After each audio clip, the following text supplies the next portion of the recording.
পূর্ব মেদিনীপুর জেলার একটি ঐতিহ্যমণ্ডিত প্রতিষ্ঠান কাঁথি ক্লাব। বছরভর বিভিন্ন সমাজসেবামূলক কর্মকাণ্ডের আয়োজন করে এই ক্লাব। আজ 14ই মে 2024 ছিল কাঁথি ক্লাবের 120তম প্রতিষ্ঠা দিবস। প্রতিষ্ঠা দিবসে সেই মাহেন্দ্র খণ্টিকে স্মরণীয় করে রাখতে বিভিন্ন সামাজিক ও সাংস্কৃতিক অনুষ্ঠানের আয়োজন করেছিল ক্লাব কর্তৃপক্ষ। সকালে ক্লাবের পতাকা উত্তোলন এবং রবীন্দ্রনাথ ঠাকুরের প্রতিকৃতিতে মাল্যদান করে শুরু হয় ক্লাবের 120তম প্রতিষ্ঠা দিবসের অনুষ্ঠান। ক্লাবের পতাকা উত্তোলন করেন কাঁথি ক্লাবের সহসভাপতি নিশীথ সেনগুপ্ত। গ্রীষ্মকালীন রক্ত সংকট দূর করতে ক্লাব কর্তৃপক্ষ আয়োজন করেছিল একটি স্বেচ্ছা রক্তদান শিবিরের।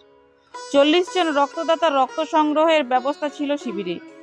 রক্ত সংগ্রহ করে কাঁথি ব্লাড ব্যাংক। বৃক্ষ চারা প্রদান, প্রতিষ্ঠা দিবস সংখ্যার দেওয়াল পত্রিকার আবরণ উন্মোচন, পুরস্কার বিতরণ, গুণীজন সংবর্ধনা এবং কবি প্রণামের সাথে সাথে মনোজ্ঞ সাংস্কৃতিক অনুষ্ঠানের আয়োজন করেছিল কাঁথি ক্লাব। কাঁথি থেকে অক্ষয়ের রিপোর্ট, বাংলার খবর। নিয়মিত নতুন নতুন খবর পেতে অবশ্যই আমাদের পেজটি লাইক, শেয়ার ও ফলো করুন।